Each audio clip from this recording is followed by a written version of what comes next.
I'm Nathan Warren. The winery is Harrisbridge Vineyard. And I'm Amanda Sever. Same winery. So, how long have you been in business? Well, the vineyard began, the actual plantings began in 1998. And we've been making wine since 2001. Do you want Nola to introduce herself? Yeah. Nola, you want to say hi to the world? What's your name? Oh, she's saying how old she is. She's 2. She's 2. So, you planted a vineyard here on the. What's sort of the provenance of the property? How did you? I grew up in this valley, and there was this beautiful piece of land in the middle of the valley that had sat basically abandoned since 1940, when the mill had left the town and when the railroad sidetrack had been pulled up. And I thought, man, it's got to be used in some way, this beautiful piece of land that just sat vacant. And so in 1998, I began a correspondence with the railroad to acquire the property, and it took them about a year, but they finally agreed to sell it. And in 1999, we were able to purchase this piece of land from the railroad. It didn't encompass the entire property. This piece here, from here to the river, we did a lot line adjustment with a neighbor to acquire, and then we began planting. What was sort of the spark for why grapes? Why did you decide that you were going to plant a vineyard on this property? So the notion for this venture is a patient, lifetime commitment to a small farm, family, a place where friends can participate in, and grapes pair pretty nicely with that. It's a very patient, wine growing is a patient venture. It's something that nobody does anything in the wine business very fast, and it rewards those people who stick with it. Wine is something that ages very well, especially dessert wines. And so how wonderful to have something that gets better with age, that we can work on together.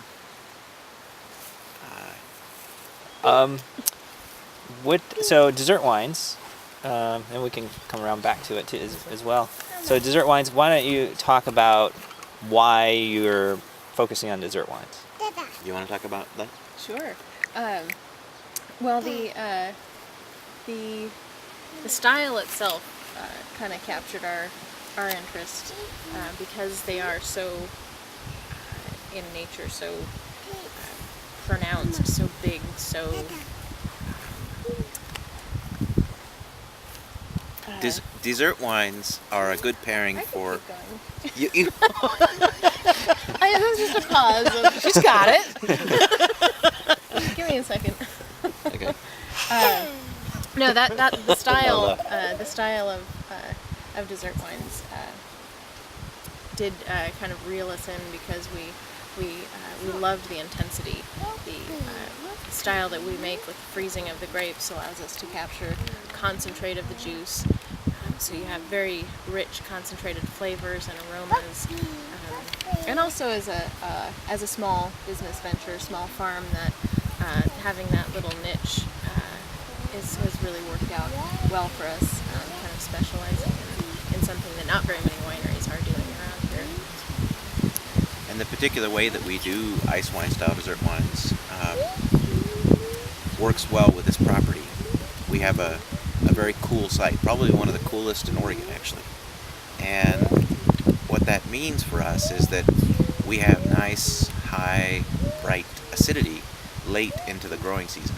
So we have berries that have seen more days than or as many days as those in the Central Valley, but they have higher acidity, and so it's a good combination for our little site. What were you doing, and if you could both answer this, like before you got involved in the wine business, or even now, I know it's sort of a fledgling venture still, what do you do, or what have you been doing for your day jobs? Okay, I'll start. Yeah. Well, I was actually still in school when Nathan had, when I met Nathan, and he had just begun planting, and I kind of, it was sort of a gradual me falling into this venture, falling in love with it, falling in love with this valley, and so I actually stopped going to school and turned my focus towards building the business, helping Nathan build the business. And I still have been able to continue my interest in art and landscaping and gardening and those sorts of things into this venture. I've done the logo design and the label design, and so it's been rewarding in many respects. Thank goodness Amanda came along, we'll say. I launched off into this venture out of music school. I finished up 4 years of music school and decided that music wasn't for me. I needed to get back to a place where I could get my hands dirty a little bit, and I loved this place, wanted to return to it, this place that I grew up in. And so for me, what did I do before the wine business? Not much. I went to school. I went to college, and straight out of college, well, there was a short biking career. I had a 3-month biking career, where we won't go into details on that. But the other than the biking career, I went right into work in the wine industry. My first job was pulling brush for Croft Vineyard, a vineyard up near Monmouth, and then from there further into the industry to learn how to make wine and such. But for me, the focus has always been wine. And what is interesting is that now, after all these years of building this little winery, I'm more entrenched in a day job than I've ever been. Why is that? It's expensive. It's very expensive to do something like this. There are so many elements to this little venture that are not monetarily rewarding. We've got craft at all levels in our little facility. And what that means is that we take time to do things that no businessman would ever choose to do. Like we have the Sever stories. A friend of ours, Amanda's best friend from high school, is a writer, and we have her stories on our bottles. We love that. It's incredibly inefficient to take time to focus on something that has a limited connection to the wine, but it's important to us because it's so important to the craft, the whole nature of what we do out here. And so that's why you keep a day job, so that you can do those things that are important, that don't make money. What so ultimately, what's your goal with this, with Harris Bridge Winery? Do you have a long-term plan, or certain target of what ideally the situation would be like? Yep. So I think the ideal situation, the end goal for this little venture is the same as it was at the beginning, which is a small, sustainable lifetime venture that you and your family and your friends can share in together. Um, and we're pretty close. Now Well, it the is. Yeah, it is much more about the actual doing of the day-to-day yeah. rewards of it, rather than that goal of building up to so many case production or getting the fruit at so many acres. Or it's much more about the enjoyment of the whole process and just that day-to-day. I mean, And being able to use, incorporate our friends and our family, and having Sarah's writing, having my dad play music on weekends, and my brother's songs and lyrics incorporated into the label too. So it is about kind of bringing in our, there's a wholeness to it. What's the biggest challenge? What's the hardest thing about keeping this operation going? Is there anything that drives you to a point where you say, is this really worth it? Or if I can, before answering that question, go back to the goal, Sorry, just did real I- quickly. I just want to add to that the end goal that I had in mind was, time is a precious thing. It's something that you don't have a lot of, and you always seem to be in search of more of it. And so part of the goal here was to have a venture where you could a venture that would give you the time to spend with your family and your friends as you work together.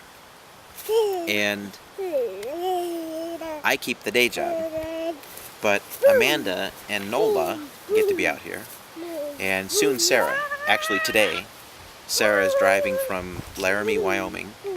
She's going to be arriving tonight, and she's going to be living out here at the winery. And so that's precious, to know that even if I'm going to have the day job, Amanda, Nola, Sarah, they're going to be hanging out, working together, and living that dream that started this thing. So the change is that I don't get to participate in it for now. We'll see. you think? So is it worth? So it's sort of an investment of your time that you're making, or a sacrifice of your time to kind of bring this into existence. So is there? What's the hardest part of that aspect? I mean, obviously you have to get up and leave and go somewhere else, and Yeah. so.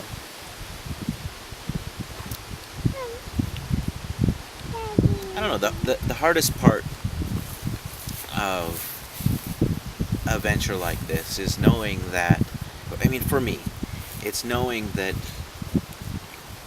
I still can't, because of the day job, participate in it with you guys. And, that's heartbreaking. It's, and, you come to peace with those kinds of things. It's a reality that you at some point accept, and actually at this point I have to say embrace. Pretty comfortable with the balance that we've got right now, and because of what I do,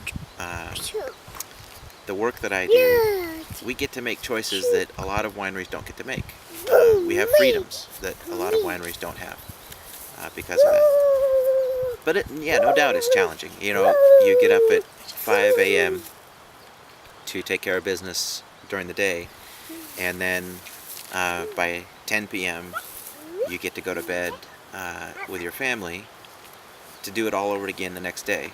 And between those hours, 5 to 10, you're focused on either your day job or the winery. No doubt that's challenging. And then on the weekend, you come out and you're working on the farm. That's more acceptable, I think, the work that we do on the weekend is rewarding. It's in a lot of levels. There's great people that we meet in the winery. I mean, you saw today some folks that are from this area that had family from outside the area. People that we had not met before that are now part of our community of friends, and pretty cool. Pretty cool to have that be a part of your weekend existence. But it does take commitment. You've got to have that be something that you love enough to not be going to the coast, to not be going to the mountains to ski and to hike, and to not be flying off to wherever to vacation. You've got to choose that this is what you love, and I think that's what we've done. So your don't your take on that, Amanda, in terms of sort of that the sacrifices that you're making by having a farm and having, you know, an existence that's always working, I guess, you know. So it's something that you can't get away from to do that. But Yeah, it's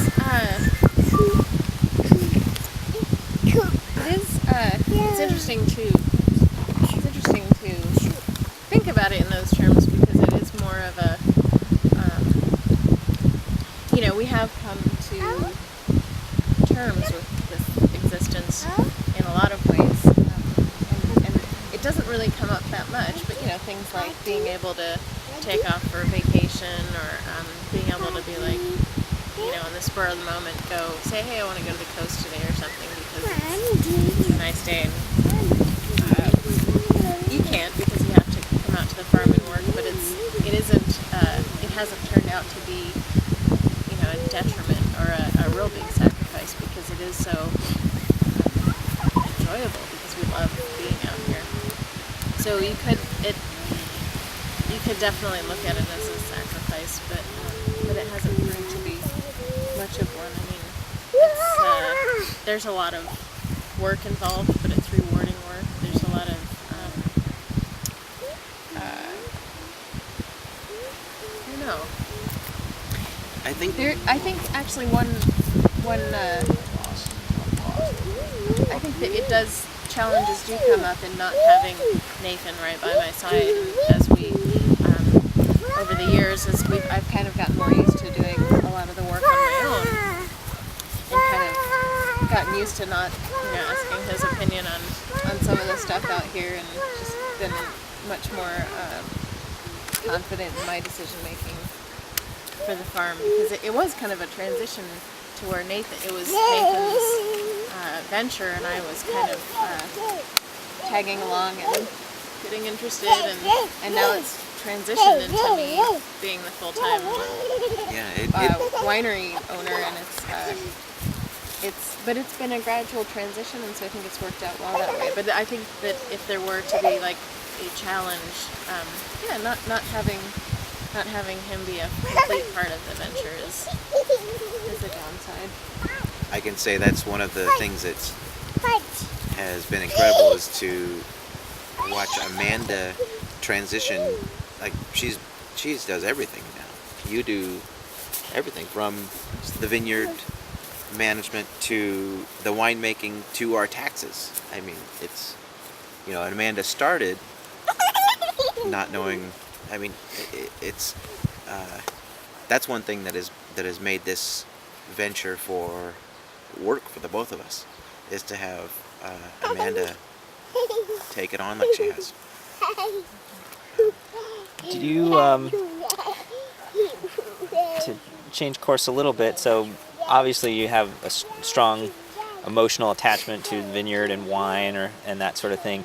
Was there a wine experience for both of you, like a certain point that you remembered encountering wine on a level where it felt like this is more than just some beverage that you have with dinner or something like that? Is there a specific something that was a turning point for you?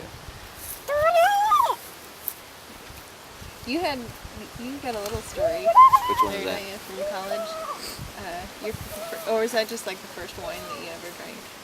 It could be. Okay, so That wasn't really a turning point, I guess. But my whole life was a turning point after I left this valley, because I grew up. Okay, so everyone in this valley at one point was in the same religion, and that was a religion called the Truth. And let's just say it was very prescribed, and life was kind of handed to me in a specific format. And I was pretty unaware that it existed in other formats before I went to college. And so I went to Pacific Lutheran University, which is a pretty conservative school. To me, it seemed outrageous. There was all this craziness, all this partying and wine.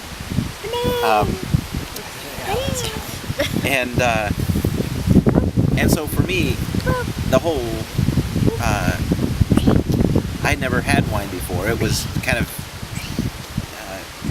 introduced to me as the devil. I don't know why they didn't read that part of the Bible about turning water into wine, and they missed that part. But the experience of wine was, for me, in tandem with the experience of farming. And so for me, those two come hand in hand, the wine and the work. And it's the combination of those two things that are the turning point for me. Wine itself,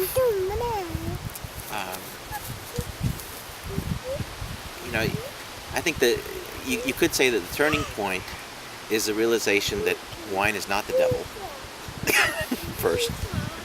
And then the realization that there's something like that at its core comes from farming. And that's a spectrum. That's a wide spectrum. Something as artistic and complex and beautiful and beyond the imagination of anyone who might create such a thing comes from the dirt. And I needed both. I needed to be in the dirt and to create something phenomenal. And so wine gives you a chance to do that.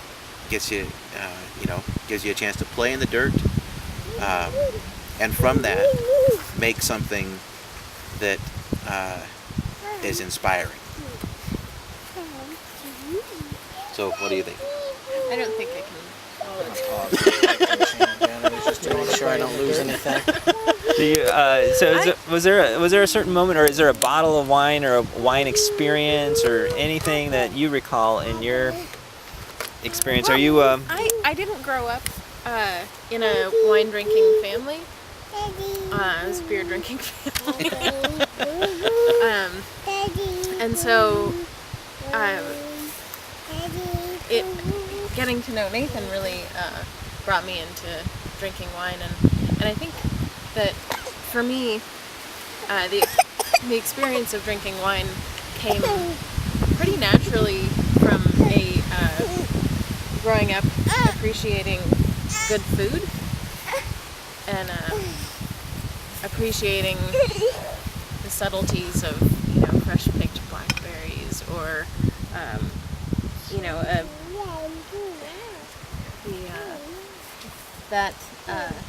so I could fall into appreciating wine and appreciating a sort of art and craft about it as well. Amanda is the one who helped me to realize how incredible wine is. Again, it needs something, it comes along with something else, food. And my family never really loved food like Amanda's family. And Amanda's family focused on it. And so it's been wonderful to, through her and her family and their traditions, kind of be reintroduced to food and what it is and where it comes from and how all those things are important to it. And so that it's been fun to together through you see how important wine is to that partnership. And but I came later. That wasn't at the beginning for me, just because I didn't have a food sense. I was kind of, yeah. Do you have any sort of fears about the future of the operation or anything, or doubts? Are there times when you kind of, or certain moments or things that cause you to say, hey, this is really kind of overwhelming? Or Do you want to answer? I know I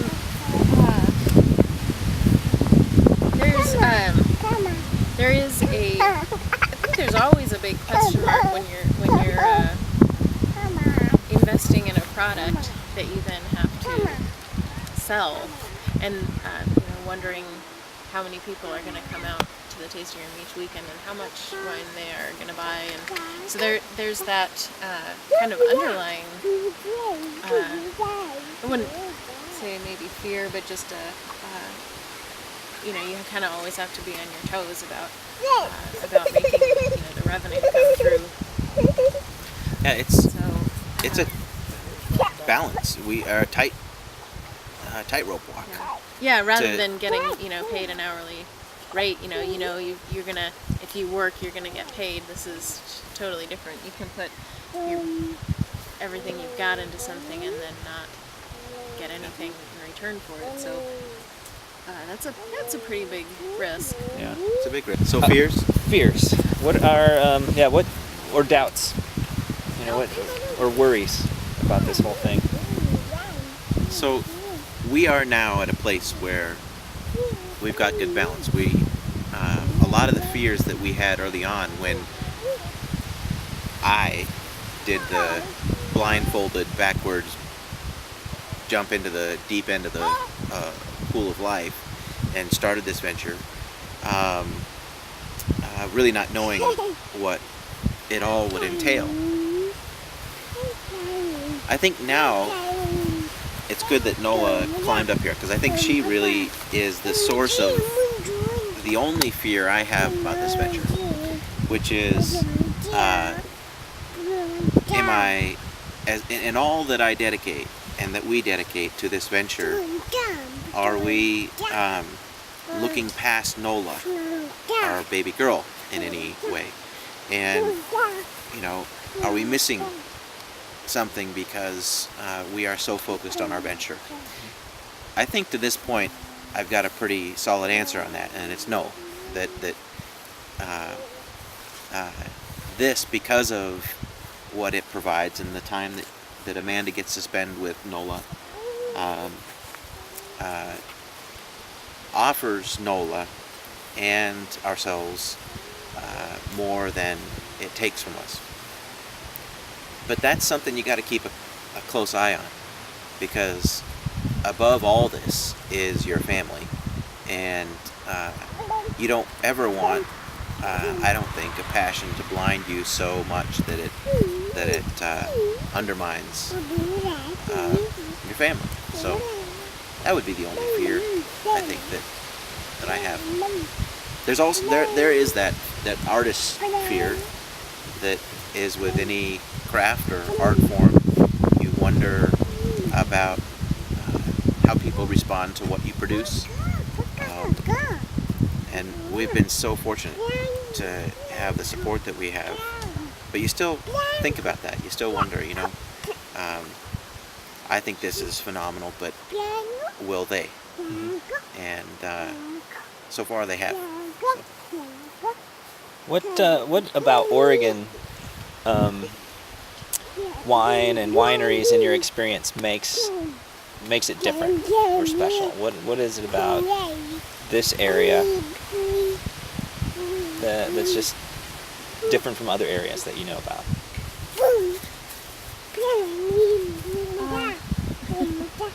Well, This, Oregon is small time, and it, like, almost by design, because there's so much risk involved, and because when you grow grapes in Oregon, every year it's a marginal year, and until global warming gives us the heat units that it may in the next couple decades, that's going to be the case.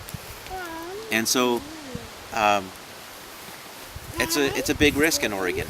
And so the only kind of people who get involved in the business of wine in Oregon are willing to take those risks because they're passionate enough about it. They believe enough in what they're doing that it doesn't matter. That they're willing to sign up. And I think that's unique.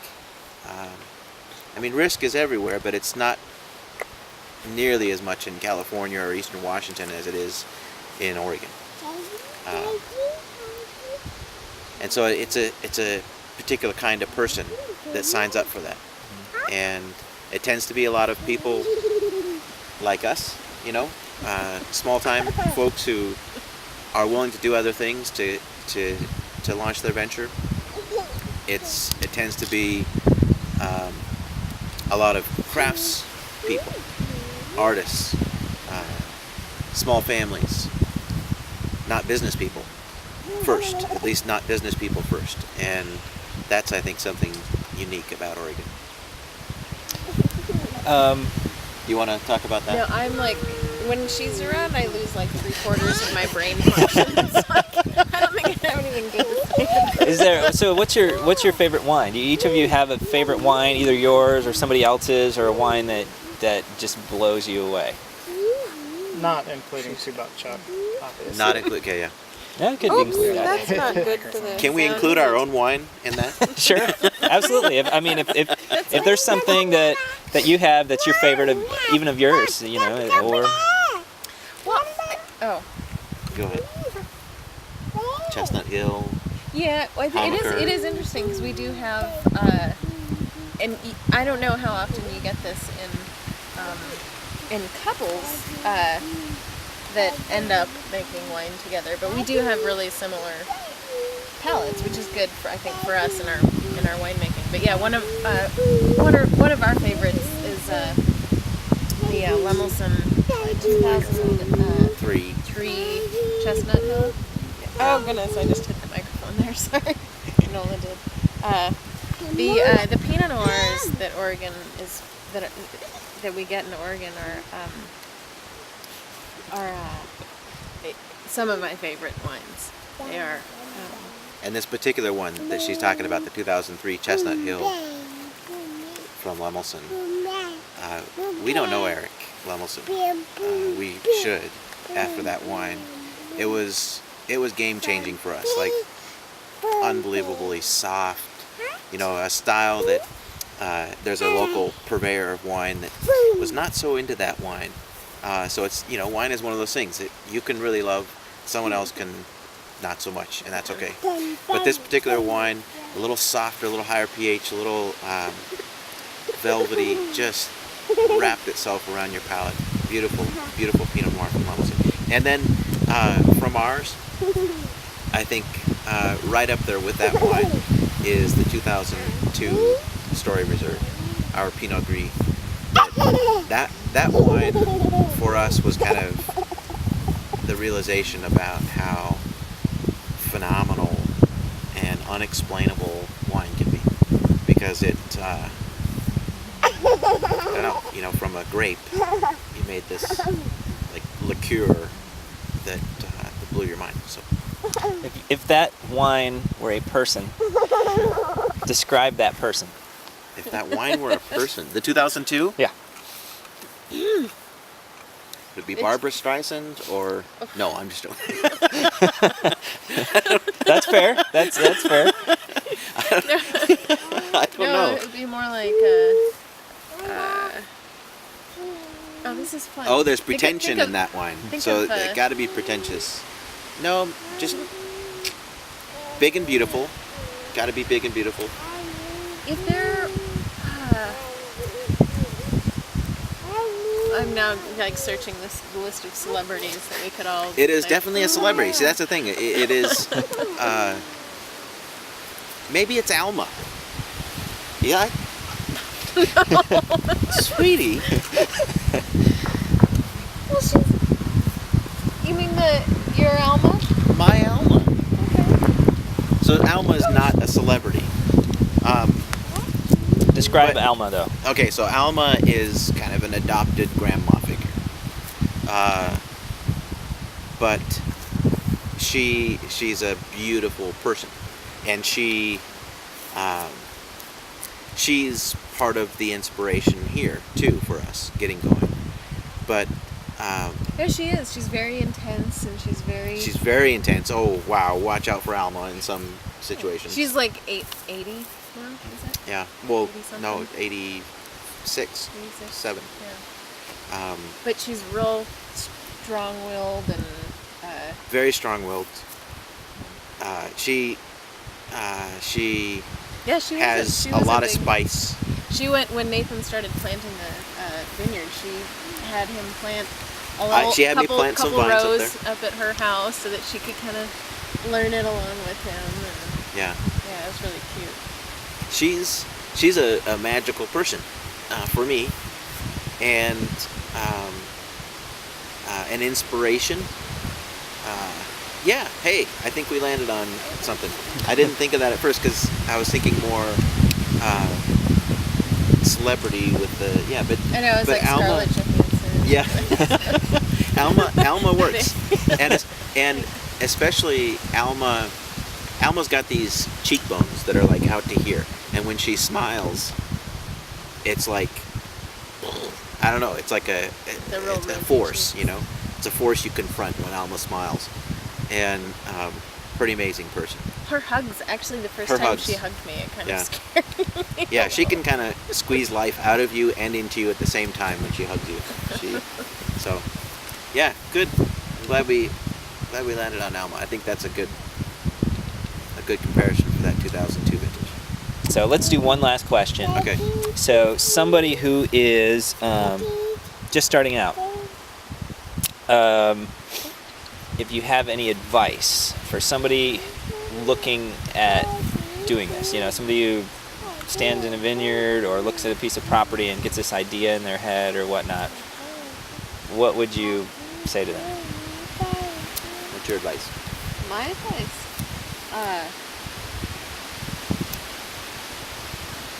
well, call your local bank. See if you have any relatives with a lot of money to spare. No, I don't know. I think that you have to really be committed to. You have to. It's not for everyone. I think you really have to be.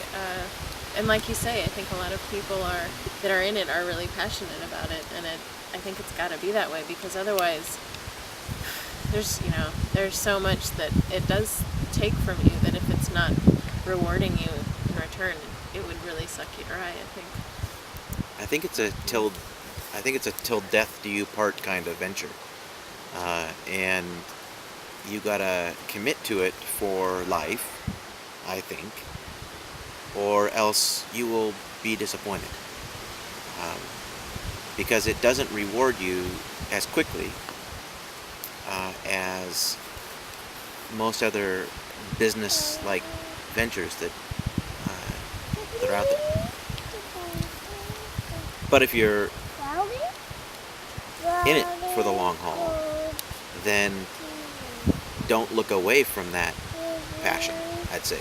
I do think that economically we've got a pretty good system here in the United States of giving people who want to do something the tools to put it together, that kind of venture. Doesn't mean they're going to be rich, but